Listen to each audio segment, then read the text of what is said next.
parce que c'est aussi mes parents. Subhanallah. Je joue l'auto parce que je suis pauvre. Chers frères et sœurs, Allah l'a dit dans le Coran, dans la sourate 2. Le shaitan vous fait craindre l'indigence. Le shaitan vous fait craindre la pauvreté et vous recommande des actions honteuses. Parmi ces actions honteuses, la part du gain facile. Il vend la drogue à ses contemporains, à ses amis jeunes. Pour la détruire. Pour pouvoir avoir de l'argent. Oh, il sait que la drogue détruit. Regardez les dealers. Ils ne sont pas drogués comme les autres. Le dealer, s'il a pris, c'est une fois par semaine. Mais lui, il vend ça aux gens. Comme s'ils ne réfléchissent pas comme il se doit. Tout ce qu'on a cité comme grâce qu'Allah leur a donné, ils ne profitent pas de ces grâces-là. Tu vas acheter la drogue chez quelqu'un qui ne se drogue pas même, comme toi. Toi, tu es dépendant alors que lui, il est lucide. À cause de ton argent. Tu viens ramper devant lui. Et quand tu finis de prendre ça, tu n'es plus maître de toi-même. Absolument. Tu es esclave du peu d'argent que tu as eu et de l'action que tu as commis d'aller acheter cette drogue-là. Aujourd'hui, c'est ce qu'on voit à Treichville. Jusqu'à il y a un chinois, ils ont donné là. Comment vous appelez ça là? Faut pas déclarer le code. Les drogués là. Ah, c'est cool. On fait c'est leur travail. Subhanallah. Et quand il finit de prendre sa drogue, si ça ne lui nuisait qu'à lui seul, on aurait pu dire bon, c'est son problème. Mais ça nuit à tout le monde. À toute la société. Parce qu'au travers de cette drogue-là, il devient un délinquant. Il va s'arrêter à un carrefour. Si tu as déposé ta chose que tu as laissé, lui, il va venir prendre. Ça, c'est Ramba. Ça, c'est encore, c'est les plus faibles. Sinon, il y en a même, ils vont aller agresser les gens au carrefour. Ça, c'est clair. Ils font palabre dans tous les carrefours. Et ils ne dorment jamais la nuit.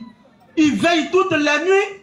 Et ils font des dégâts toutes les nuits. En train de faire des bruits. Alors que c'est ceux-là même que leurs parents sont toujours dans les premiers safaris à la mosquée. Allahu Akbar. C'est les générations qui ont délaissé la sola. Allahu Akbar. Et délaisser la sola les a conduits vers la drogue. Ils sont devenus des drogués, des dealers. Subhanallah. L'autre groupe, l'autre action honteuse, c'est ceux-là même, comme je le disais tantôt, qui s'adonnent aux jeux des hasards. Alors qu'il y a ce qu'Allah dit dans du jeu des hasards dans le Coran. Il dit Namal Khamuru wal Maïsir. Allah. Ça le jeu des hasards. Après avoir cité l'alcool, Allah il cite le jeu des hasards. Il cite encore deux autres choses, on va revenir plus tard. Il dit il dit c'est une abomination. C'est l'œuvre de Shaitan, l'œuvre du diable. Absolument. Et Shaitan vient mettre dans sa tête que si tu prends pour faire bonne chose, ça devient plus mauvais. Et ça c'est clair. Shaitan vient lui mettre ça en tête. Tu prends foi aux gens, tu fais bonne chose avec ça, ça efface le faux. Mais c'est faux, chers frères et sœurs. Au contraire, les bonnes actions que tu prends pour faire là, c'est le feu que tu es en train de consommer ou tu fais consommer aux gens. Parce que Allah il est pur, il n'accepte que ce qui est pur. Aujourd'hui, personne ne dira qu'il ne sait pas que ces jeux de hasard là sont interdits. Ah, c'est clair, hein? Personne. Parce qu'on parle dans le cadre de celui qui ne sait pas. Lui, il peut prendre ça pour faire des choses, Allah va lui parler. Mais toi, tu sais. Mais Shaitan t'envoie les faux espoirs. Il t'embellit tes mauvaises actions. Il faut aller prendre le mal, tu essaies de transformer ça en bien. Mais comment, chers frères et sœurs? Il faut que nous puissions faire l'effort de nous éloigner de cela. Absolument. Une autre action en tête, chers frères et sœurs, le broutage. On dit Treichville. Il a entendu des jeunes discuter une fois, ils ne savaient pas qu'ils étaient en train de les écouter. Ils n'écoutaient pas pour espionner, mais pour pouvoir en parler dans les rappels. Absolument. Regardez de quoi ils discutaient. Hein. Quelle est la commune où il y avait les plus grands brouteurs? Subhanallah. Est-ce que c'est quelque chose dont on doit se glorifier? Ça veut dire qu'en d'autres termes, ils sont en train de discuter. C'est dans quelle commune où il y a plus de voleurs? Subhanallah. Ouais, brouteur, c'est voleur. Je le dis toujours. Effectivement. Brouteur, c'est voleur. C'est pour embellir qu'ils ont appelé ça brouteur. Sinon, l'homme ne broute pas. Brouteur, c'est pour les bestiaux. Exact. Et quand tu dis brouteur, en réalité, c'est voleur. Donc, ça veut dire qu'ils discutaient de quoi? Dans quelle commune il y a le plus de voleurs? Subhanallah. Et j'entendais d'autres dire, oh, c'est Treichville. Est-ce que tu connais un tel? Est-ce que tu connais un tel? Est-ce que tu connais un tel? Avec fierté. Avec fierté. Ah, subhanallah. Ici, des gens, et puis tous les noms, j'entendais, c'était des noms en connotation musulmane. Je ne dis pas que c'était des musulmans, mais c'était des noms en connotation musulmane, chers frères et sœurs. Pourquoi la grâce qu'Allah nous a fait est devenue une disgrâce pour nous? Pourquoi l'élévation est devenue un rabaissement pour nous? On va rabaisser, salir le nom de l'islam. À cause des noms que nos parents nous ont donnés, des noms de personnes pieuses. On est en train de salir ces noms, on est en train de nous adonner aux actions honteuses que le shaitan nous envoie. Subhanallah. Troisième action honteuse, chers frères et sœurs, ça c'est au niveau de nos sœurs, nos mamans. Aujourd'hui, le corps de la femme a perdu sa sacralité à Treichville. On va me prendre Sourate 7, verset 28. Sourate 7, verset 28. On va voir quelque chose là-bas. La sacralité du corps de la femme est en train d'être bafouée. Bon, je ne vais pas parler en absolu pour dire c'est perdu. C'est en train d'être perdu parce qu'il y a aussi des femmes qui honore le corps de la femme. Subhanallah. Alors rapidement. Et quand ceux-ci commettent une turpitude. Verset 27. Verset 27. Oh, fils d'Adam. Oh, enfant d'Adam. Non. Que le diable ne vous tente point. Regardez bien ce qu'elle a dit. Que le diable ne vous tente point. Oh, fils d'Adam. Comme il a fait sortir du paradis vos pères et vos mères. En faisant quoi? Leur arrachant leurs vêtements. Hey! On dit Satan a arraché les vêtements de nos parents au paradis. Pour les faire sortir de là. Mais est-ce que c'est Satan qui a arraché les vêtements des femmes à 13 000 ici? Question. Mais est-ce que c'est les femmes elles-mêmes qui se sont arrachées leurs vêtements? Réflexion. Confirmant la parole de Muhammad alayhi salatu wa salam, vers la fin des temps, les femmes seront nues bien qu'elles étaient habillées. Ah. Il y a des couloirs.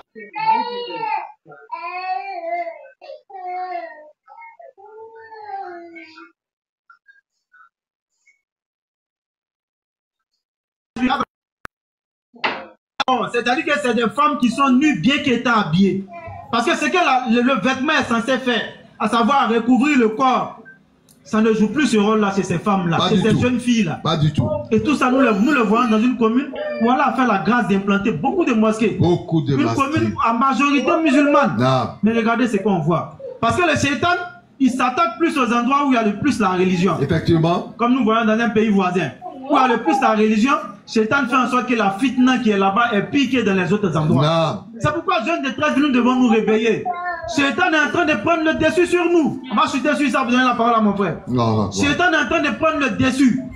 Tout ce qui est mauvais, on est en train d'observer ça chez nous ici. Alors qu'à la base, quand on parlait de 13 villes, c'était les bonnes mœurs qu'on valorisait. Non. Mais aujourd'hui, en décembre, simplement, il y a des couloirs que tu ne peux pas passer. Surtout en fin décembre. Les guerres de bangers et des feux d'artifice. Les grains où on mélange la drogue avec les chichas.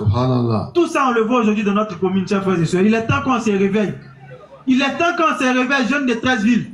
Allah ne vous a pas créé comme ça. Allah vous a créé, fille, sanita kouim, je l'ai dit, dans la forme la plus parfaite. Il vous a donné tout ce qu'il vous faut pour pouvoir obéir à ses ordres. Il vous a donné tout ce qu'il faut pour pouvoir profiter de votre jeunesse assainissement. Alors nous devons nous réveiller. Je vais mettre une pause ici pour donner la parole à mon frère. Alhamdulillah. Bismillah. Barakallahu fik, Muaz ibn Jabal. Je pense que c'est tellement bien dit. La passion, l'insouciance. L'insouciance, c'est le manque. C'est-à-dire c'est quelqu'un qui ne se soucie de rien. La passion, dans le cadre de l'islam, c'est l'amour irrésistible, exagéré, prononcé pour une chose. Jeunes, c'est des jeunes qui vous parlent. Ce ne sont pas des vieux, c'est des jeunes qui vous parlent. Des jeunes qui ont la possibilité de faire comme vous, voire même de faire pire que vous, mais qui ont réussi à résister à cette passion déplaisante à la volonté d'Allah. Effectivement. Donc c'est des jeunes qui vous parlent. Non.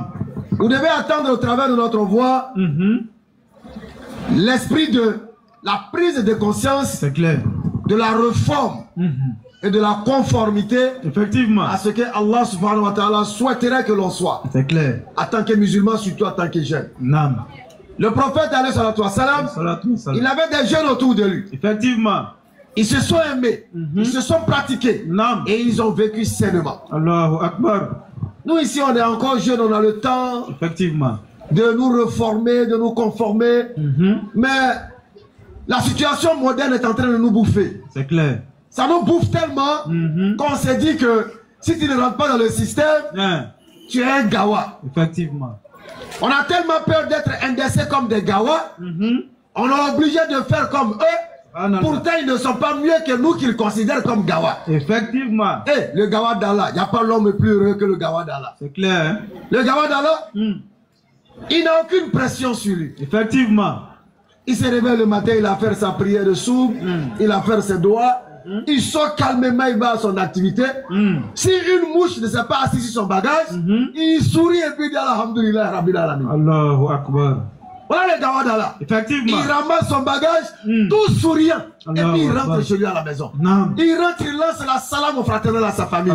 Il s'en va au coin, il fait soujoud. Voici le Gawadala. Effectivement. Lui, il ne peut pas sauter à être là. Oh, mais vraiment, pourquoi aujourd'hui là, ça n'a pas marché?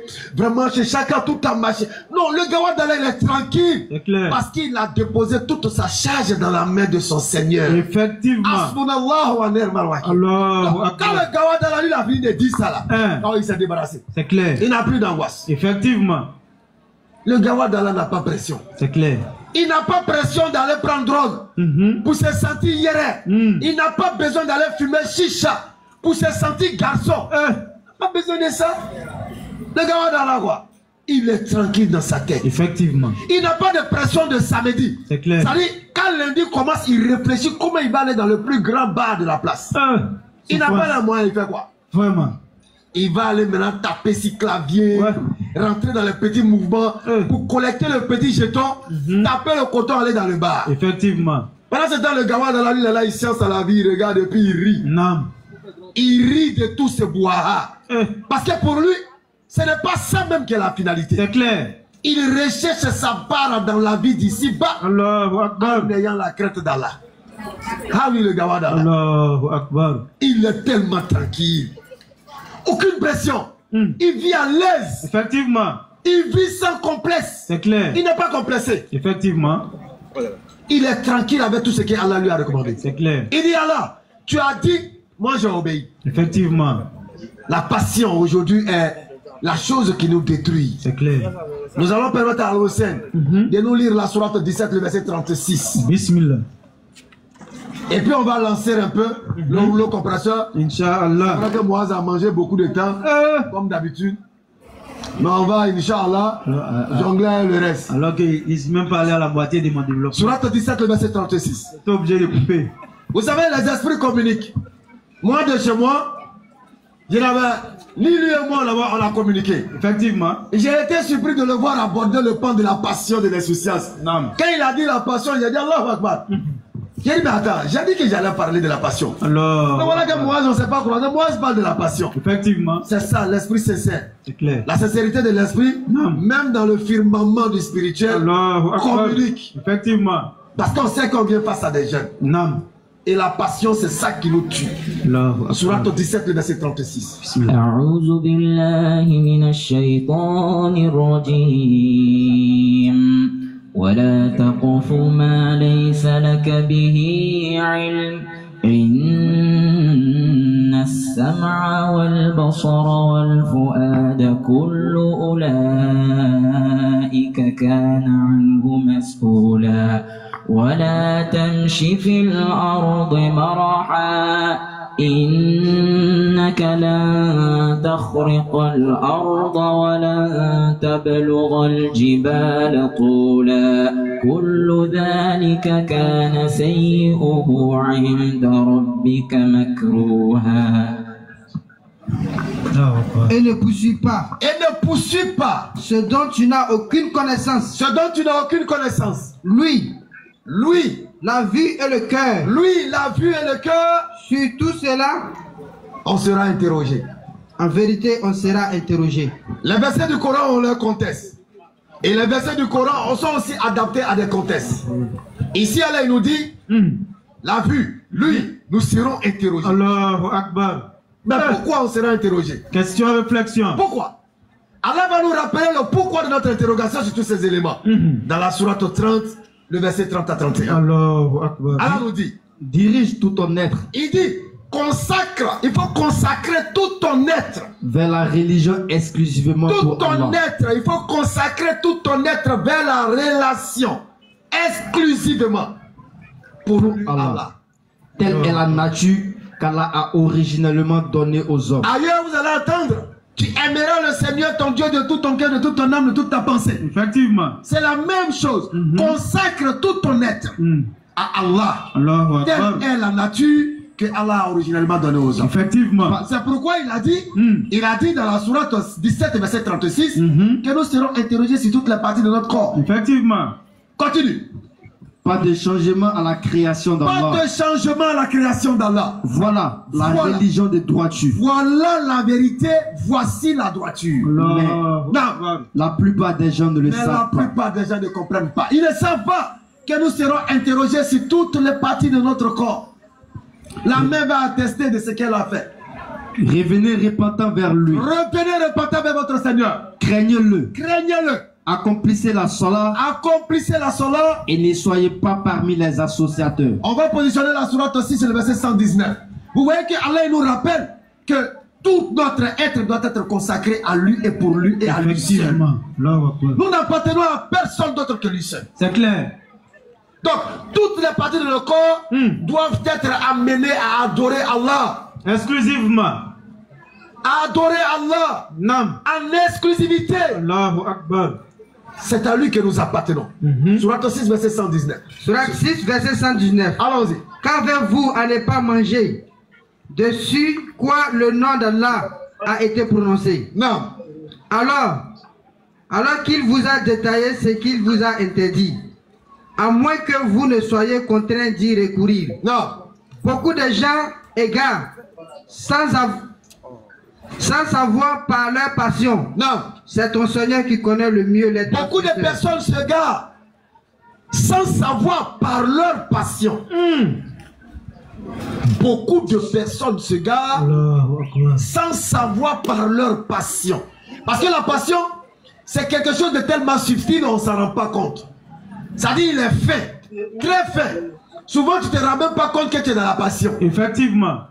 Donc, Allah nous dit ici, dans cette sourate 6, le verset 119, que beaucoup de personnes se garent par leur passion sans s'en rendre compte. Effectivement. La sourate 19, verset 59, va nous situer encore plus sur cette passion-là. C'est clair. Parce que quand tu vas prendre conscience de la passion, tu pourras t'en défaire. Effectivement. Comme le dirait l'autre, la passion nuit dangereusement à la réflexion. Ça, c'est clair. La passion, ça empêche la réflexion d'être saine. Effectivement. Sourate 19, le verset 59. Sourate 19, verset 59. Non. Puis leur succédèrent des générations Non. qui délaissèrent la prière et suivirent leur passion. Non. Ils se trouveront en perdition. Vous voyez? Délaissement de la prière, survie de la passion. Aujourd'hui, qu'est-ce que nous constatons? Écoutons. Sourate 23, verset 70 à 71. Bismillah. Vous voyez que les gens sont en train de vendre à la jeunesse leur passion. C'est clair. Comme le dit Jean de La Fontaine, tout flatteur vire aux dépens de celui qui l'écoute. Ça, c'est clair.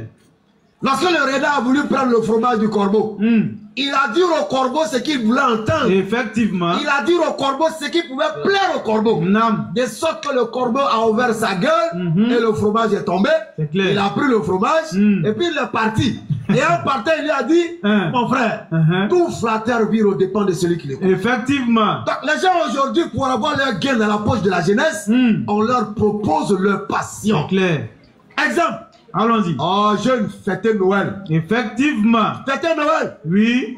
Là. Et ils osent même dire, fêtez Noël. Si on meurt qu'on arrive chez Allah, nous on va encaisser ça. Subhanallah, amma yasifoun. Il devra faillir là. Hein? La caméra. Mais, vous savez pourquoi il le dit? Écoutons. Ils ne croient pas Yom Al-Qiyam. La plupart c'est comme ça ils sont. S'ils croyaient, non, ils ne croient pas. S'ils croyaient à la résurrection, non, ils ne croient pas. Ils ne pouvaient jamais prendre un engagement pareil devant Allah et dire que allez-y fêtez Noël. Moi je prends l'engagement d'aller répondre devant Allah. Subhanallah. Sourate 23, verset 70. Sourate 23, 70 à 71. Où diront-ils? Où diront-ils? Il est fou. Allahu Akbar. Au contraire, c'est la vérité qu'il leur a apportée. Et la plupart d'entre eux dédaignent la vérité. Beaucoup refusent la vérité. Effectivement. Pourquoi? Si la vérité était conforme à leur passion, ils refusent la vérité parce qu'elle n'est pas conforme à leur passion. Les cieux et la terre et ceux qui s'y trouvent seraient certes corrompus. Mais ils acceptent la vérité lorsqu'elle est conforme à leur passion. Ça, ouais, Allah, il parle, hein?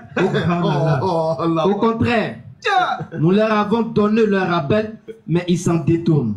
Subhanallah. La passion. Tiens, Sourate 45 et le verset 23. Non, c'est comme s'il n'y a jamais entendu verset. Ça dit pour eux là. Ce qui est la vérité, c'est ce qui est conforme à leur passion. C'est quand on va venir dire non, c'est qu'un fourdeli qui est avant le grand frou. Il va dire non, lui là, Ça, c'est un grand imam. C'est le vrai imam qui est C'est là. le vrai imam là, même. C'est lui-même qui est là même. Quand il va dire, si on t'apporte viande de porc, il faut prendre. Whisky. Voilà. C'est lui là qui est vrai imam là. Si on vient te donner whisky, il faut prendre. Soula et puis moyen de points comme ça. C'est lui là qui est vrai imam. Et puis on commence à faire sa promotion. La passion a été servie.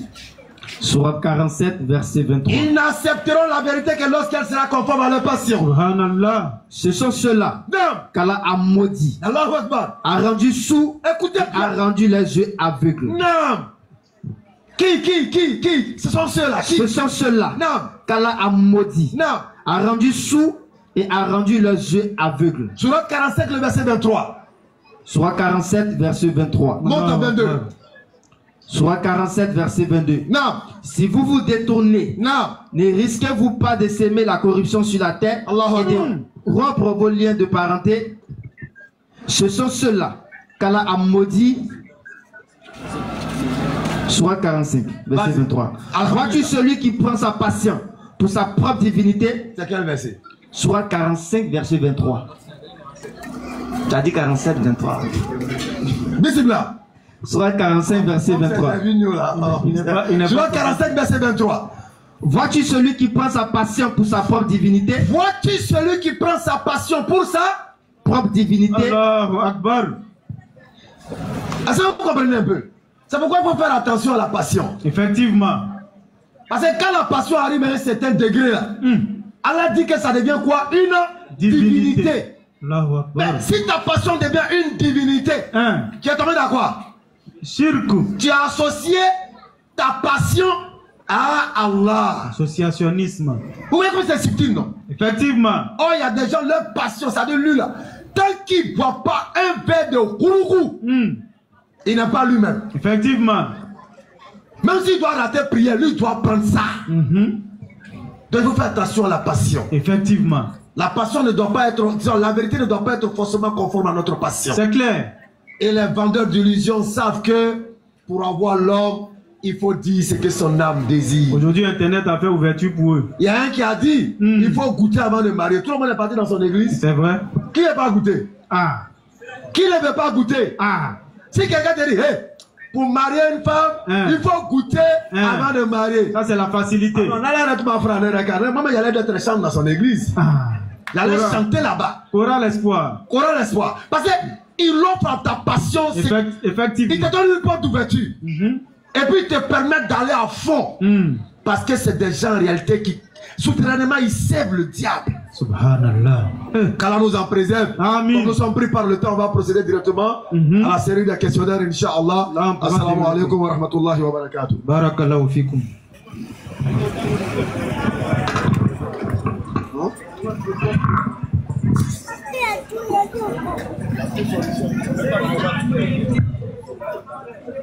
Alors, merci beaucoup pour cet exposé.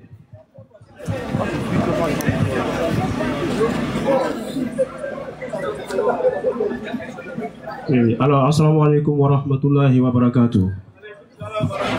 Alors, nous demandons au public de nous approcher pour les éventuelles questions. Alors, avant tout propos, j'aimerais appeler M. Savané. C'est ça, non?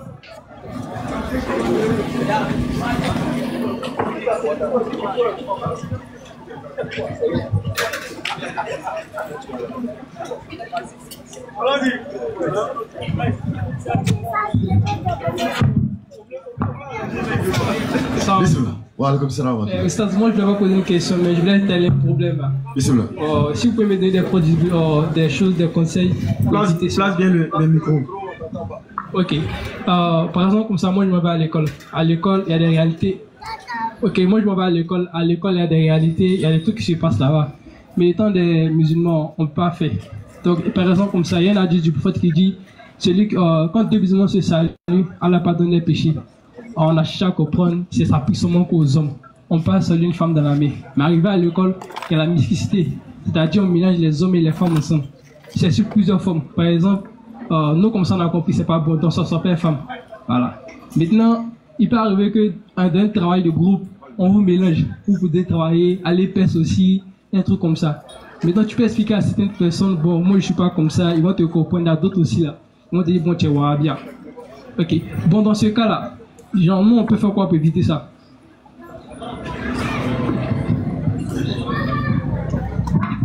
Bon, je pense que toi-même, tu as déjà répondu à ta question. Hein. Déjà, c'est qu'on conseille à tout le monde, et ça, à chaque fois dans nos rappels, nous le disons, il faut assumer, il faut afficher ta religion. Parce qu'il y a des gens aujourd'hui, là, leur religion est cachée. Pourquoi? Parce qu'ils ne montrent pas aux gens qu'ils sont musulmans. Je parle surtout des musulmans. Parce que nos frères d'à côté, eux, ils affichent. Hein. À la limite, tu as une chaîne, un Coran sur son cou. Ça veut dire qu'ils affichent. Mais chez nous ici, je vous donne toujours l'exemple d'une boîte, pardon, où moi-même j'ai été, où on voulait, n'est-ce pas, se mettre ensemble pour accomplir la sola. On s'est retrouvés, on priait à 2, 3, mais il fut un temps où on est devenu un peu nombreux. On arrivait à avoir un imam et puis 2 petits safas derrière. Donc on a décidé pourquoi ne pas, puisque c'est un endroit qui n'était pas utilisé. À la limite, les gens mettaient même les trucs gâtés là-bas. Donc il y a un comme ça qui s'est levé et dit bon, et si on aménageait ça comme une petite mosquée? Ça dit, moi j'offre, en même temps il y a un qui dit bon, moi j'offre une belle vitrée, on fait ça en vitre. Il y a un qui dit bon, moi j'offre les tapis, il y a un qui dit moi j'offre les bouilloires, ainsi de suite. Chacun a offert quelque chose, ça allait être une petite mosquée, au moins 2 mètres carrés sur 2 au maximum. On dit bon, on ne peut pas le faire aussi, il y a des doyens qui sont là. Et on va passer dans leur bureau. Nous, pour nous, ça allait être un plaisir pour eux. Parce qu'il y a certains avec qui même on partait à la mosquée au Jumu'ah dans leur voiture. Donc on va voir ce premier-là, celui même qu'on monte dans sa voiture pour aller faire Jumu'ah. On va chez lui, on lui donne le respect. Allahu Akbar.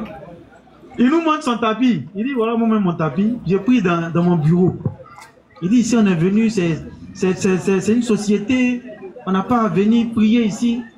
Subhanallah. C'est un cadre, hein? On va voir le directeur, on dit bon, de toute façon c'était par respect parce que c'est un dévancier musulman. Sa décision ne compte pas. On va voir le directeur de cette boîte-là dans le temps. Je ne sais pas si c'est encore lui. On va voir le directeur de cette boîte-là. Il dit, c'est pas l'endroit temps là. Il dit, mais ça sera bien, parce que l'endroit là, les gens vont déposer, quand un fauteuil de quelqu'un se garde, c'est là-bas, il va déposer. Il dit, ça va permettre non seulement d'assainir l'endroit, mais en plus de ça, si les travailleurs sont épanouis, lui, ça lui va. Il dit, la prière, c'est à quelle? On est entre midi et 2. C'est l'heure de la pause. Zour là, c'est l'heure de pause, au travail en tout cas. Il dit, mais il n'y a pas de problème. Si l'heure où vous devez aller manger, vous pouvez prendre 5 minutes, 10 minutes pour prier. Lui, ça lui va. Si au contraire, il y a des gens qui obéissent à la loi religieuse dans lui, sa boîte, lui, ça lui donne au contraire même l'assurance que là, Dieu, il dit, aucun Dieu n'encourage la fainéantise ou bien la corruption. Donc lui, maintenant, ça l'encourage. Il s'est dit que si quelqu'un parmi nous là, en fait quelque chose, lui va dire, c'est pas toi qui prie là-bas, là. Il a mis dans la musulmane, il nous a taquiné avec.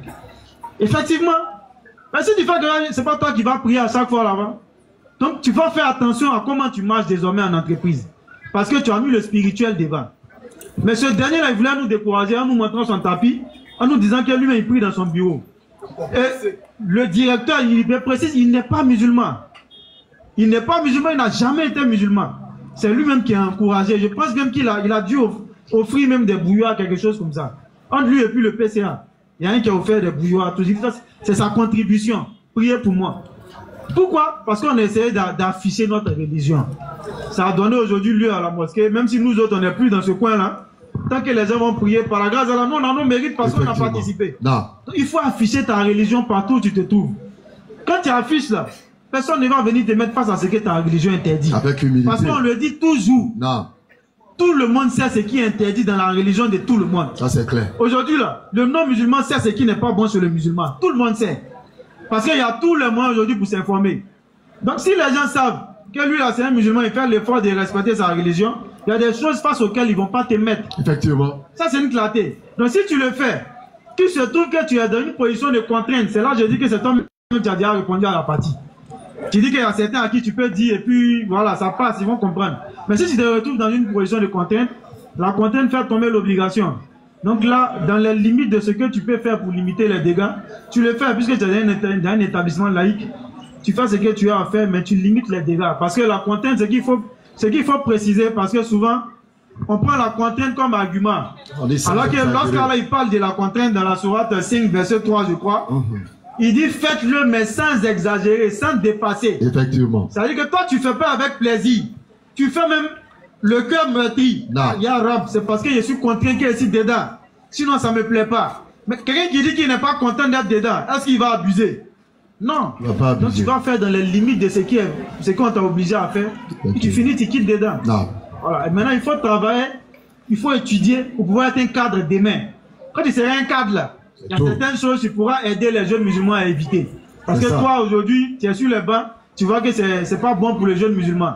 Si demain tu deviens un cadre, toi, tu vas aussi permettre à ceux qui sont derrière toi de Ne pouvoir pas subir éviter ça. ça. Voilà. Comme un professeur, souvent, Il faut bosser. je termine sur ça. Un professeur il enseigne, mais il est très consciencieux, il aime la réussite. C'était notre parrain dans le temps au lycée d'une commune. Je ne vais pas préciser le nom de la commune. C'était notre parrain de l'IMC. Lui là, a des soirs là. Zour, je crois bien, Zour ou bien As, ça nous trouvait en plein coup. Qu'est-ce qu'il fait? Il fait espoir, il donne un exercice à 15h40, 45 par là. Ou bien 15h50. Et puis il sort. Il ne dit pas à la musulman aller prier. Sinon d'autres vont abuser pour dire ça. Ouais. Il sort. Il sait que nous là, les jeunes musulmans en tout cas qui connaissaient dans la classe, on aimait beaucoup sa matière, c'était un projet de maths. On finit l'exercice et puis on allait prier, ou bien on va aller prier pour revenir terminer l'exercice. Donc c'était l'occasion pour nous de sortir, aller faire nos solas. Mais c'était subtil. Il permettait aux musulmans. Donc quand lui il sort, en même temps, on s'est fait si. On sort, on se croise même à la mosquée. Mais il ne parle pas à nous. Pour ne pas qu'un jour quelqu'un vienne dire non, c'est toi qui sois les jeunes. Il ne parle même pas à nous. Il fait sa sola, on vient, on fait pour nous. Quand on finit salam, on se lève, on va en classe.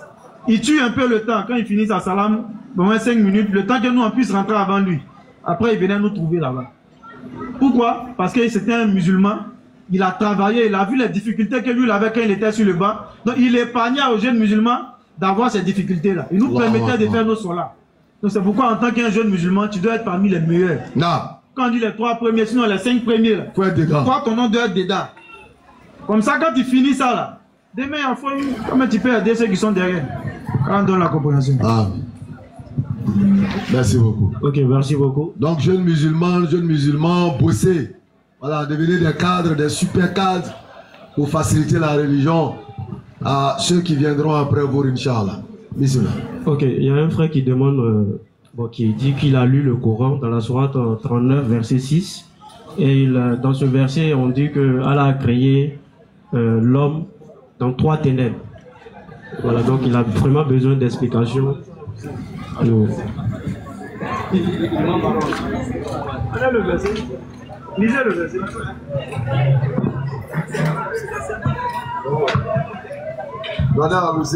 Surat 39, le verset 6. C'est ça? Le verset 6. Il vous a créé d'une personne unique et a tiré d'elle son épouse. Et il a fait descendre, créé pour vous 8 couples de bestiaux. Et il vous crée dans les ventres de vos mères, création après création, dans 3 ténèbres.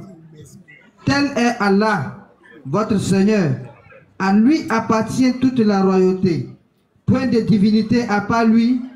Comment pouvez-vous vous détourner de son culte? Vas-y. Non, vas-y. Bon, d'accord. Déjà, sur ce sujet qui est beaucoup scientifique, on va essayer peut-être de vous donner le tafsir, Inch'Allah, de Ibn Kassir qui nous dit que Allah nous a façonné dans le sein de nos mères où nous subissons des transformations successives dans les ténèbres d'une triple membrane. Et il nous dit que Allah a créé les hommes dans les entrailles de leurs mères, création après création, en subissant les transformations successives. D'abord une goutte de sperme, puis un caillot de sang, puis un morceau comme une bouchée. Ensuite, les membranes et les différents organes apparaissent et enfin l'âme lui est essoufflée. Quant aux 3 ténèbres, elles sont celles de l'utérus. Première ténèbre. Celle du placenta. Deuxième ténèbre. Et celle du ventre. 3e ténèbre. D'après les dires de Ibn Abbas. Donc voilà qui est dit. Donc c'est scientifique. Les 3 ténèbres, on vous dit qu'il y a d'abord l'utérus, le placenta et puis le ventre. Ça veut dire quoi? Dans le ventre, on a l'utérus. On a l'enfant dans l'utérus qui se retrouve dans le placenta. Or, du placenta au ventre, il y a l'obscurité entre les deux. C'est-à-dire qu'il ne peut pas rester dans le placenta et puis voir le ventre. Il ne peut pas. pareil que l'utérus également. Chacun est séparé par un ténèbre. Mais les trois sont ensemble. On sait qu'il n'y a pas ces yeux là-bas. Voilà. Donc voilà un peu l'esprit qui se trouve derrière le verset Inch'Allah. Trois ténèbres. Et ça fait partie des miracles scientifiques du Coran. Voilà. Dans l'embryologie, c'est validé, c'est confirmé. L'homme passe au travers de ces trois éléments-là. Exact. Pour pouvoir être un homme. C'est-à-dire que de la goutte de sperme à ce que l'enfant devient, c'est-à-dire que l'embryon, il y a ces trois ténèbres, ces trois passages-là. Ça fait partie des miracles scientifiques du Coran. Surat 23 à partir du verset 12. Non, c'est bon. Je pense que c'est clair. Hein? Voilà, premier ténèbre utérus, deuxième placenta, troisième le ventre. Voilà, donc c'est les différentes étapes de la formation de l'homme et des différents positionnements pendant la formation de l'être humain. Voilà, qu'Allah fasse notre compréhension. Ah, Monsieur Diané.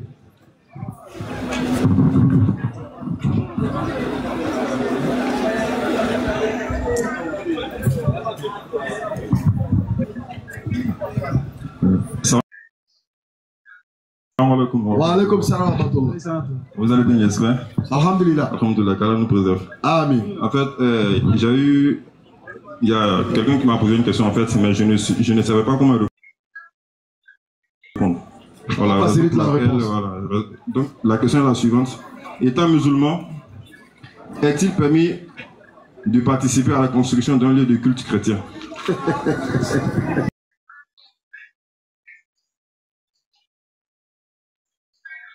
Ils sont extrêmes, ils sont mamies, ils sont loto. Tu es maçon? Non, il ne s'agit pas de moi en fait. Non, je sais. Non, c'est une question. Celui qui participe là, il est maçon. Bon, il est un peu dans le domaine.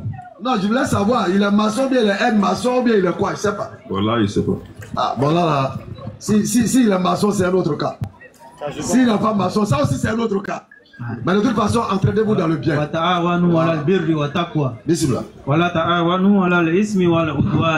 Surat 5, verset 3. Okay. Entraînez-vous dans l'accomplissement des bonnes œuvres et de la piété. Et ne vous entraînez pas dans le péché et la transgression. Alors que frère, au fait, ce genre de questions, souvent quand on nous envoie, c'est complexe. Les gens auront pour, n'est-ce pas, les gens vont penser que on veut mettre, n'est-ce pas, en porte-à-faux deux communautés. C'est pour dire, mais alors que tu pries dedans. Sur le plan religieux, on le dit toujours, sur le plan dogmatique, il y a une grande ligne rouge entre nous. On n'a pas les mêmes dogmes.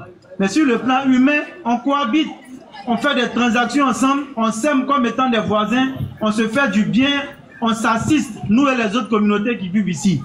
Mais sur le plan dogmatique, il y a une grande ligne rouge à ne pas franchir. Joe, église là. Ah! C'est quoi on fait là-bas là? Hein? Takedu samawatu yatafattarna minhu wa tanshaqul arda wa takirul jibalu hadda anda auli rahmani walada. Il n'y a pas des en français, ça là seulement. Ceux qui doivent comprendre vont comprendre. Hein? Anda auli rahmani. Mais c'est où on fait ça? C'est où on fait? C'est où on donne au Rahman? C'est compliqué. Voilà là. C'est où on fait ça? C'est l'autre côté. Bon, Allah il dit que les enfants, on va aller. Que les cieux ne s'entrouvent. Que la terre ne s'effondre. Que les montagnes ne s'écroulent. Lorsqu'on peut faire ça. Bon, c'est quoi où on dit ça? La tâche, tu vas aller prendre ton âme pour mettre dedans. Je voulais, avec ta permission, je voulais ajouter quelque chose. Parce que d'aucuns pourraient dire que est-ce que s'il a construit là-haut, ça veut dire qu'il adore Jésus? Est-ce que s'il a construit, ça veut dire qu'il prie dedans? Non, c'est son travail. Oui, c'est son travail.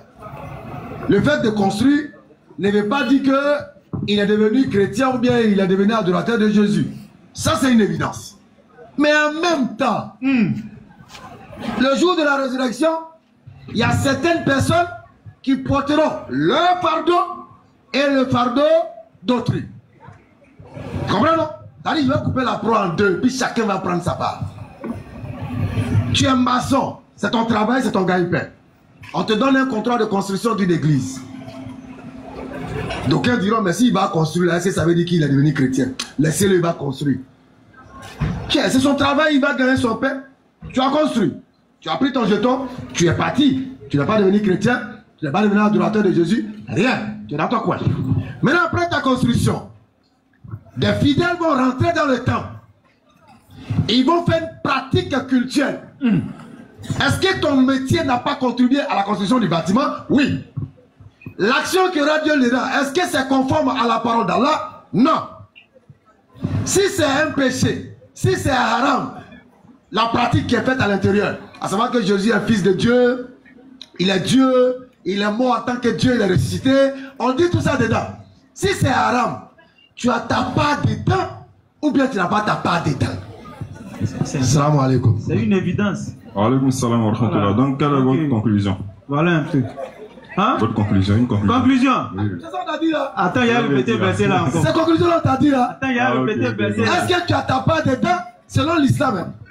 Est-ce que, par exemple, j'ai aidé quelqu'un à construire un bar? Tout ce qui va se passer dedans, j'ai ma part, mais j'ai pas ma part. Islamiquement parlant, hein, Oui. j'ai ma part, non? Oui. C'est la même chose.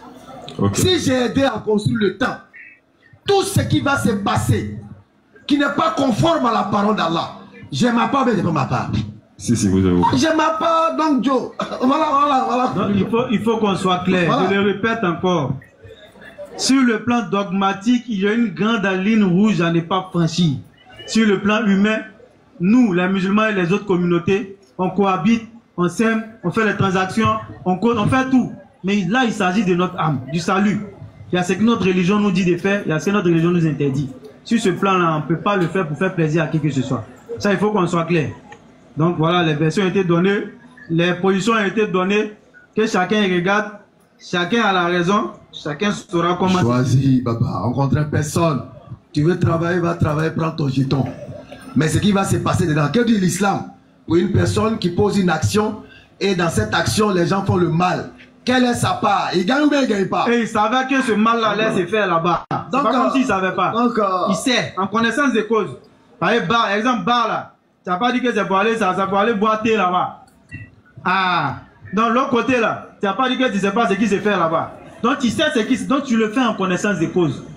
Donc quand tu fais une action en connaissance des causes, vis-à-vis d'Allah, tu es coupable ou pas? On le sait. On dit quoi par exemple? La construction d'une mosquée. On dit quoi? Celui qui apporte le sable, celui qui vient te poser une brique, les aides maçons, jusqu'à ce que cette mosquée tombe. On dit tu as quoi? Tu n'as pas besoin d'abord. Là, les Hassanat. Ah, donc il faut ramener ça à l'autre côté aussi. Nous on a déposé, hein. C'est à vous de choisir. Hein. Tu peux aller faire le gombo, prendre ton jeton. Il y a fort. Il y a fort. Mais il faut savoir que dans ça là aussi il y a savoir dedans. Quand là nous êtes. Là on a fini. Assalamu alaikum. On s'adresse au Alaikum salam. Alaikum salam. Monsieur Abdulaziz, pour sa question.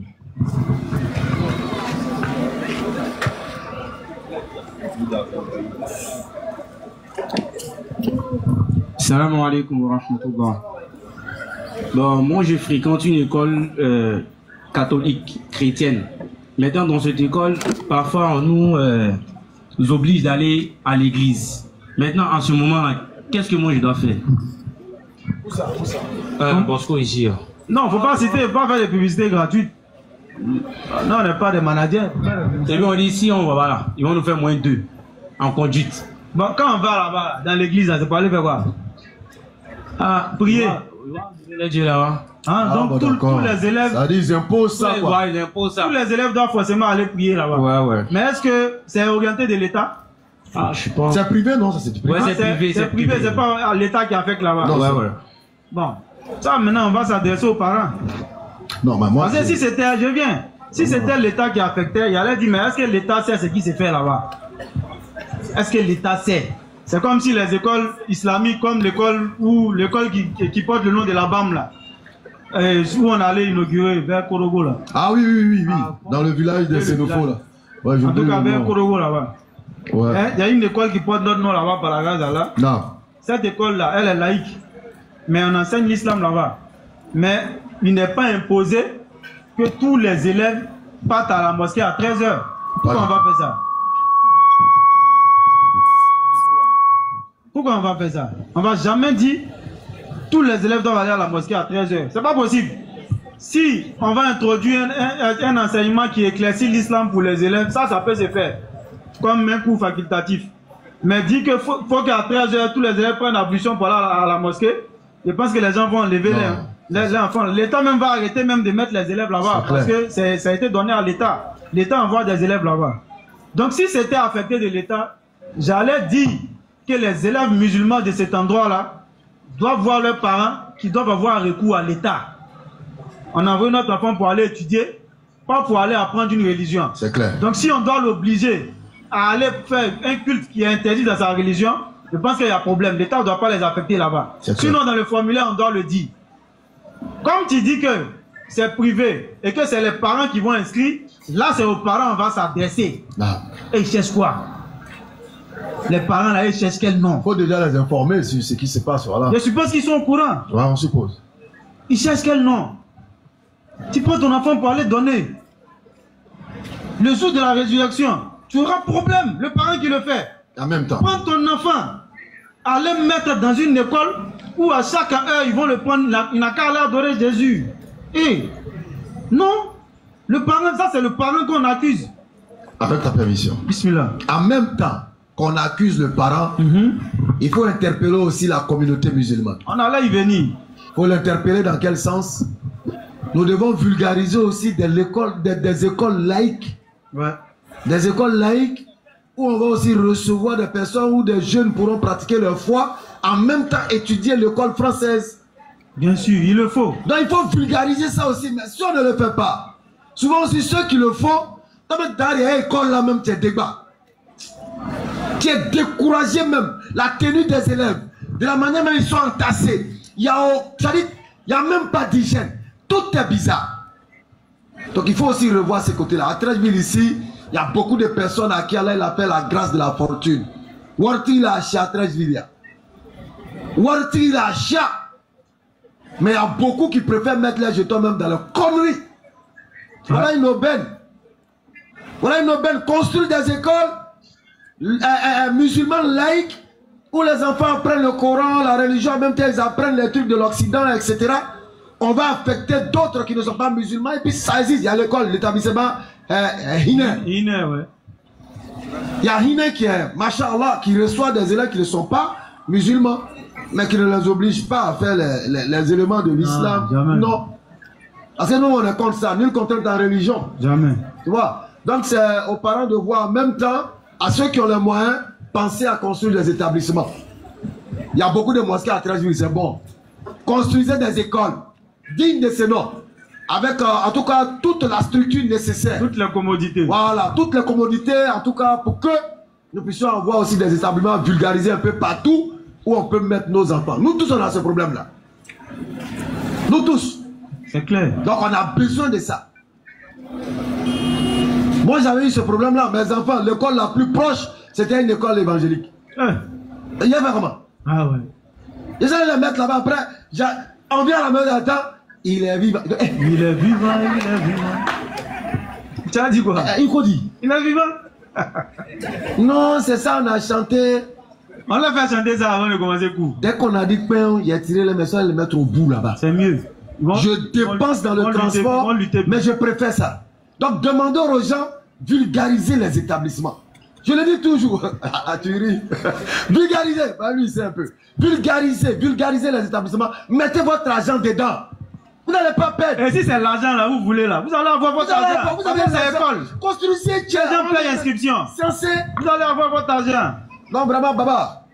Bon, et bien là, nous t'as mis un cas à fondron. Vraiment. Ah, c'est à nous, on n'a pas les moyens. C'est quoi on peut faire, c'est ça qu'il y a là. Il faut informer les parents. S'il faut trouver une autre école, ils n'ont qu'à le faire. Allez, il fait ça, maman. Si ça tombe, si un faible d'esprit, il est détourné à longtemps. Hein. Tranquille, même. Il est détourné. On a eu intervenu dans beaucoup de cas comme ça, où l'enfant nous dit, où les enfants nous disent, je ne vais pas préciser ces femmes ou garçons. Il y a longtemps, nous, on est chrétiens, c'est maintenant les parents savent. Tu te souviens? Ouais, bien sûr. Ouais. Il dit, les parents sont en train de s'embrouiller. C'est-à-dire qu'ils ont attendu que les parents ont bougé. C'est pas des enfants, hein. C'est des gens même déjà catholiques. Quand ils sont en train de s'embrouiller, il y a longtemps on est dedans. Mais ils ne savaient pas. Quand on est là devant eux, on faisait semblant de se mouiller un peu. C'est la plus qui a se mouiller là. On faisait semblant de se mouiller un peu et puis aller faire semblant de prier. Sinon, il y a longtemps on est dedans. Effectivement. C'est maintenant eux ils savent. Et puis ils sont déjà venus, on n'a qu'à revenir. On ne peut pas revenir. Vous connaissez, c'est vrai, c'est quand vous avez dit on a entendu, mais on ne peut pas revenir. C'est mort. Tu as dit quoi? Quelqu'un qui a un enfant, il c'est toi, tu as fait? Tu as envoyé ton enfant là-bas, dans la gueule du loup. C'est compliqué. Tu as donné ton enfant. Compliqué. Alors qu'elle a dit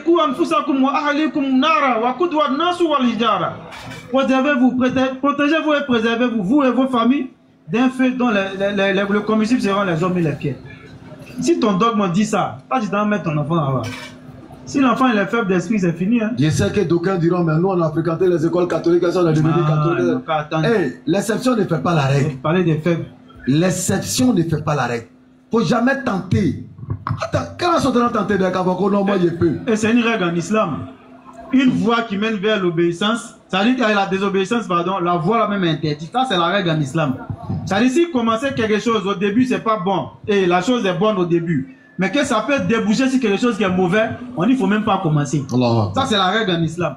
Tout ce qui peut mener à la désobéissance est considéré déjà comme désobéissance, il faut le laisser. Non. Ça, c'est la règle. Mais si tu envoies ton enfant là-bas, vraiment, moi, je m'en prends aux parents sur ça. J'ai vu une école dans une commune, je ne vais pas citer pour ne pas faire de publicité, où dans le temps, j'encadrais des jeunes musulmans là-bas, où on interdisait le voile. J'ai posé la même question, ils étaient tous désaffectés de l'État. Ouais. J'ai dit, mais là, c'est à l'État qu'on doit s'en prendre. Est-ce que quand l'État affectait les gens ici, là, ils ont précisé que tu ne dois pas, n'est-ce pas, avoir des signes de ta religion sur toi, non? Tu vas à l'école, le petit foulard là s'enlève, même foulard on ne porte pas, mais mère son porte. Jupe volante interdite, c'est jupe qui ne dépasse pas genou. Il dit, mais ça, c'est l'école de striptease ou bien? L'école est là, ça porte un nom de façon. Donc on a essayé de faire un peu de combat sur ça, ce qui devait donner à donner. Mais la seule chose que j'ai conseillé aux gens et puis qui a eu un peu d'impact, j'ai conseillé aux jeunes musulmans de travailler. Parce que nous, par expérience, on appelle l'école laïque. Tous ceux qui ont fréquenté moi, c'est en direct, ils savent ma position parmi les premiers de la classe. Et jamais été un rang, c'est en bas là-bas. Et ça, c'est en direct et puis on le dit. Toujours parmi les meilleurs. Si quelqu'un a fréquenté moi qui l'a dit, il n'a qu'à dire c'est faux. Ah ouais. Non, c'est clair. Ça, là. Toujours parmi les meilleurs, on l'a été. Donc, de ce fait-là, quand il y a quelque chose qui va à les musulmans, quand on te voit dedans, le professeur, même s'il veut parler, il ne peut pas parler. Ah, mon meilleur élève est dedans. C'est ce que je les conseiller. Soyez les meilleurs. Non. Comme ça, quand on vous voit dedans, il y avait une fille qui on dit pourquoi elle se lève pas depuis les gens ne parlent pas. Ah, la première, elle se lève en train de voile. Tout le monde l'indexait, mais celle-là, en train de voile, les gens ne parlent pas. Les professeurs, même, ils ont la pudeur pour elle. Parce qu'elle est intelligente. Allah Akbar. Elle travaille, elle est première dans tout. Allah. Il y a même pour lui dire, va aller voir la maison. Ouais. Toi, tu ne vaux rien et puis c'est toi qui es porté voile. Quitte là-bas, pour sortir de ma classe. Tu regardes même son visage, même. Un sauve-cœur derrière même. Tout dans la classe. Un cœur rentre dort seulement. C'est un seul qui lave assiette de sa maman à la maison. Ça veut dire que c'est un seul qui prépare. Lui aussi, il rentre, kaki, il est sale comme ça. Et puis, il faut rien encore. C'est lui, le monsieur, il va aller prier. Quitte là-bas. Vaut rien, comment tu as prié comment? On a dit, il a faut rien prier. Pour étudier. Donc, il faut être la meilleure. Il faut être parmi les meilleurs. Quand c'est comme ça, là, c'est que toi qui fais, là, ça devient une règle. Donc, c'est ce qu'il faut faire. C'est la solution. Parce que pour que les choses changent, il faut un peu de. Il faut que cette génération-là grandisse et puis on va observer. Parce que les générations d'avant, ils ont été un peu laxistes. Ils ont pratiqué, mais ils n'ont pas fait ce combat à trop. C'est maintenant, c'est en train de prendre.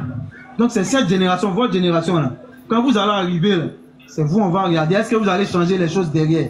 Tout ce que tu vis comme souffrance, est-ce que quand tu vas arriver à un certain niveau, tu vas lutter pour que les élèves de ton âge, ou quand tu le vivais, n'aient pas à subir ça? Donc, il faut étudier. Il faut bosser. On dit le premier de la classe, on dit il est l'heure d'aller faire le culte. Il dit non, lui il doit bosser. Le professeur de maths va dire quoi? C'est mon premier. Laissez-le étudier. Oui, moi en terminant, mon professeur me prenait dans ma classe. Moins 2 en conduite. Attends, c'est vanté un peu. Moins 2 en conduite là. Mon professeur me prenait dans ma classe pour aller. Écoute, hein, pour aller faire des devoirs dans l'autre classe.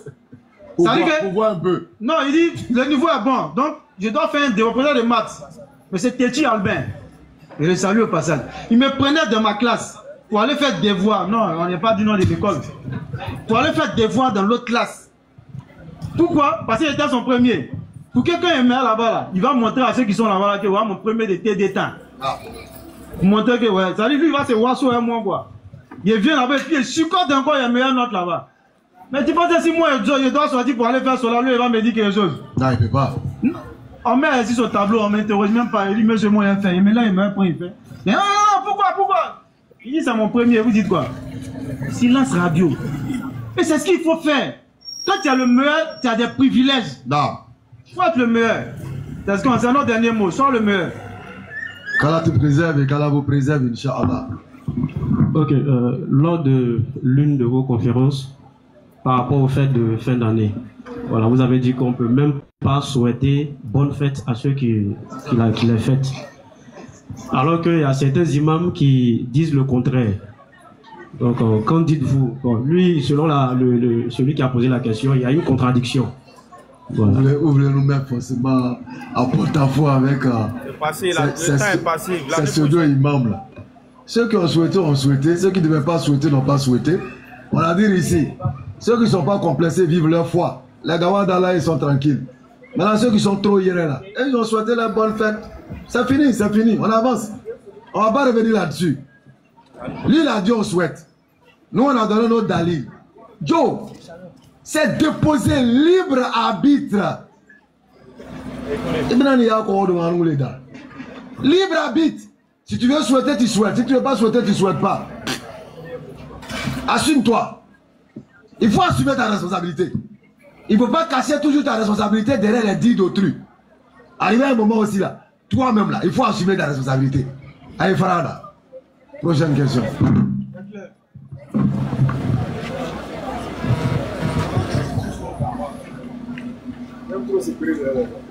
Ok, Sourate 89, verset 19. Voilà, il veut des explications sur les thèmes sperme et destin. Parce qu'Allah dit qu'il a créé l'homme. Qui a osé toucher au destin. Voilà. Moi, béni, il ne parle pas du destin. Ah oui. Parce que c'est tellement complexe. Si je trop parler du destin, il y a le grand destin, il y a le petit destin, il y a tout. Voilà, le grand destin, comme Allah, voilà, son papa, sa maman. Le destin qui ne change pas, voilà. Le destin qui peut changer en fonction des actions. Voilà, le petit destin, parce que nous l'a dit, je ne change le destin d'un peuple que lorsqu'il change ce qui est en lui. C'est tout. Né dans les oui.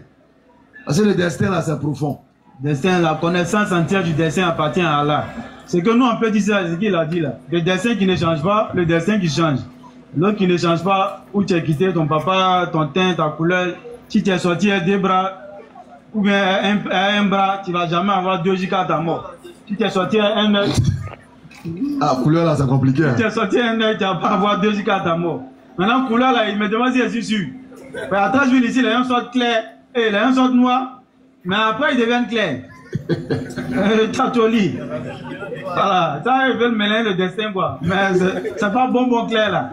Quand il y a le soleil, il fuit pour aller chercher un gars. C'est pas faux. Sinon il va brûler vif sur le soleil. Il va devenir rouge. Comme couleur, comme jeu de lumière. Donc ça c'est le destin qui ne change pas. Maintenant ce qui change, c'est comme il a dit, en fonction de tes actions. C'est ce qu'Allah prend pour changer maintenant ce qui va se faire. Comme il a donné le verset, Allah ne change le destin d'un peuple que lorsque ce peuple-là change ce qui est en lui-même. Donc ça, c'est ce qui peut changer. Mais si tu es rentré même dans ça, il y a problème. Voilà, non, c'est limite à ça. Voilà, arrête-toi là-bas. Parce qu'on te dit, mais ce qu'il est en train de changer, est-ce qu'elle-même n'avait pas connaissance de ce qu'il a? Hé, Allah dit, il change le destin d'un peuple lorsqu'il change. Comme le petit Galilée au parle. Et si, on n'est pas dans les SI. Sur le destin, c'est ça qui est là. Maintenant, tu as parlé de sur le sperme, parce que il y a d'autres versets qui disent que l'homme a été créé par Dieu à partir de la poussière. Ici, c'est le sperme. Donc, là, on peut parler. Voilà, ça, on peut. Sourate Sajda. Quand nous-mêmes on gère ça. Sourate 32, la prosternation, à partir du verset 5. On va lire les sourates et les versets pour faciliter un peu plus la compréhension. Allah est trop fort. Est-ce que c'est de la terre? Est-ce que c'est d'une goutte de sperme? Est-ce que... Voilà. Dans les détails, il va donner. N'ayez pas honte de parler sexualité avec vos enfants à la maison. Attention, écoutez bien ce qu'il est en train de dire. S'il vous plaît. J'ai regardé une vidéo hier, mon cœur a saigné. Mais je ne pourrais pas dire ce qui s'est passé dans la vidéo. Une jeune fille qui s'est mariée, ne connaissant rien de la sexualité, et elle est tombée si malade. Bon, je ne pourrais pas rentrer dans les détails. Mais, parents, ne soyez pas les parents d'avant là. N'ayez pas honte de vous asseoir pour parler, quand l'enfant atteint la puberté, de lui parler de sexualité. Moi, toujours, je dis à mes enfants, hey, Toto là, on ne joue pas avec. Je mets ça dans sa tête. Ne laisse pas quelqu'un jouer avec. Dans le jour, quelqu'un va jouer, il va venir me dire, tel a joué avec ça. Et puis on va aller régler ça. Donc n'ayez pas honte, parlez de ça avec vos enfants. Sinon, c'est pas bon, hein. Bismillah. Donc on parle de sperme. C'est un liquide qui se trouve dans l'homme, le garçon à l'âge pubère. Surat 32, verset 7. C'est un liquide parce qu'il y a le sang, il y a l'eau, il y a le sperme. Et le sperme contient des spermatozoïdes.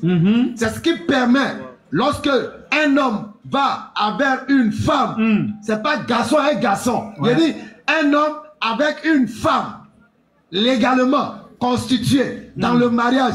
Quand ils vont ensemble, c'est ce liquide que Dieu a mis en l'homme quand il atteint la puberté, qui va lui permettre de concevoir un enfant. C'est ce qui devient bébé. C'est ce qui devient un bébé. Donc il faut déjà mettre dans ta tête que c'est l'homme et la femme. C'est pas femme et femme, garçon, garçon. C'est important de préciser, chers frères et sœurs. Il faut en parler avec les parents aujourd'hui là. Les collègues, les alliés de Shaitan ont envoyé un éducateur dans nos maisons, la télévision. Ne pensez pas que j'ai mis chaîne de dessins animés, je suis sorti, l'enfant en sécurité. Non! Dessin animé est devenu pire. Ils sont dedans. Il y a PD dans dessin animé. J'ai oublié. Il faut dire DP. DP. Ils ne connaissent pas ça aussi. Ils sont en temps. Il faut dire Woubi. Mais il paraît que Facebook veut libéraliser. Vous n'avez pas appris ça? On dit on met Woubi dans le dictionnaire. Facebook est en train de faire en sorte que ceux qui ne sont pas d'accord puissent maintenant dire oui, 2 ou 3, ça fait 2 ou 3 jours ils sont en train de. Quand ils sont allés commenter, il dit ma publication est déjà prête. Légaliser en partie à ça. Ils vont lire leur. Il faut qu'on leur dise. Si leurs parents ne s'étaient pas mis ensemble là, ils n'allaient pas naître. Mais pourquoi ils veulent exterminer l'humanité à ce point-là? Garçon, garçon, n'a qu'à aller, femme, femme, n'a qu'à aller. Et puis ils adoptent des enfants. Et puis on va aller adopter ce que femmes et garçons sont partis faire. C'est quelle ambiguïté ça? Faites enfant. Femme, femme, garçon, garçon là. Faites, on voit. Vous ne pouvez pas faire ça. Donc il faut qu'on arrête. Donc il faut que les gens éduquent leurs enfants. Il faut en parler avec ton enfant. Parce qu'ils ont fait des livres qu'ils veulent envoyer ici. Nous était le fait que les gens en ont parlé et puis ça a tué le poussin dans l'œuf. Il y a des livres qui allaient venir ici où au primaire, on parle de, c'est-à-dire l'homme, l'enfant à partir de 5 ans, il doit profiter de son corps comme il veut. 5 ans.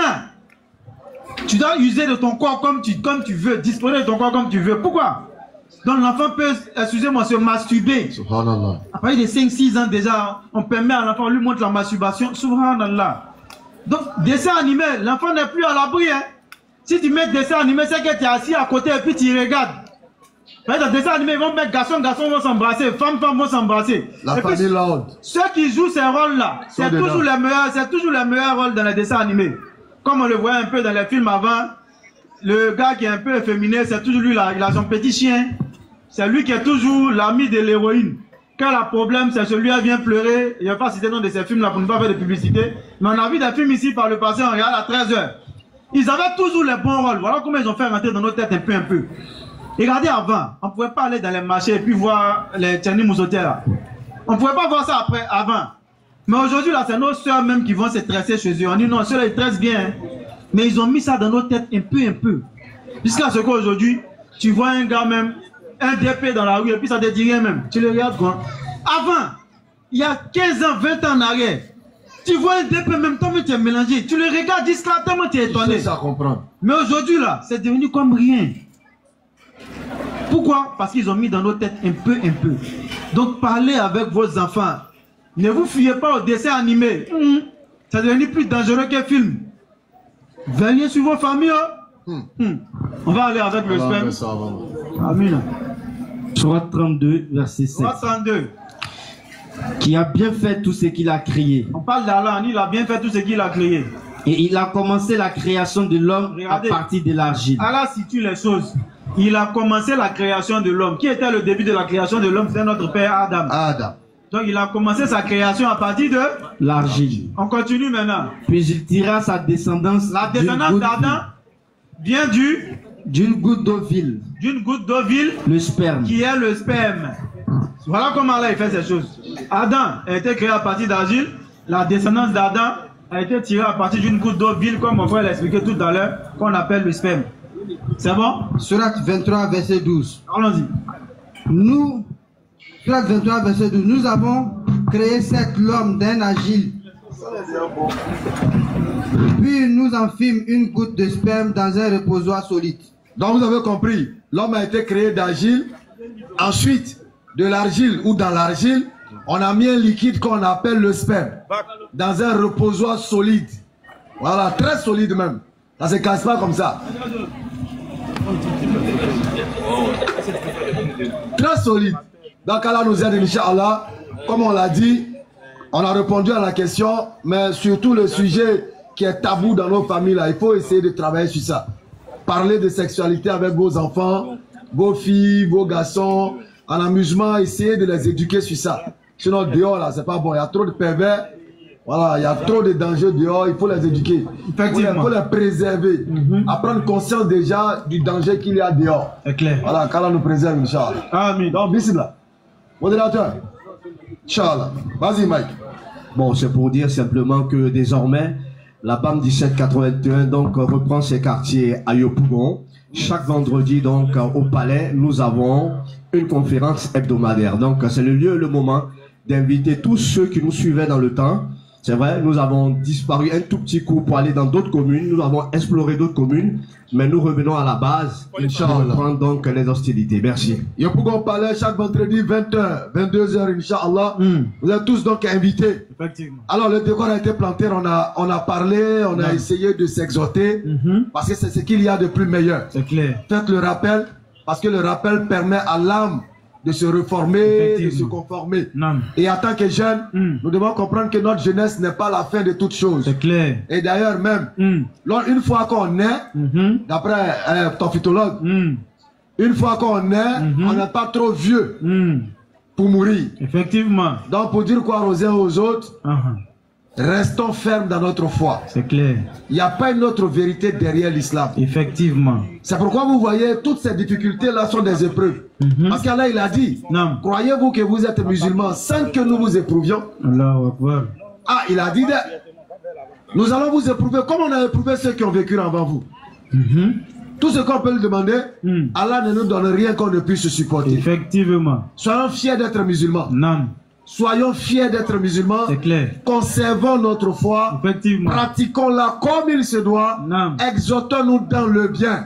Si toi aujourd'hui tu as eu la chance de pouvoir embrasser cette religion-là avec beaucoup de piété, de spiritualité, il faut faire doigt pour ton frère. Effectivement. Il faut faire doigt pour ta soeur. Si toi tu as réussi à porter le voile, il faut faire une bénédiction aussi pour ta soeur.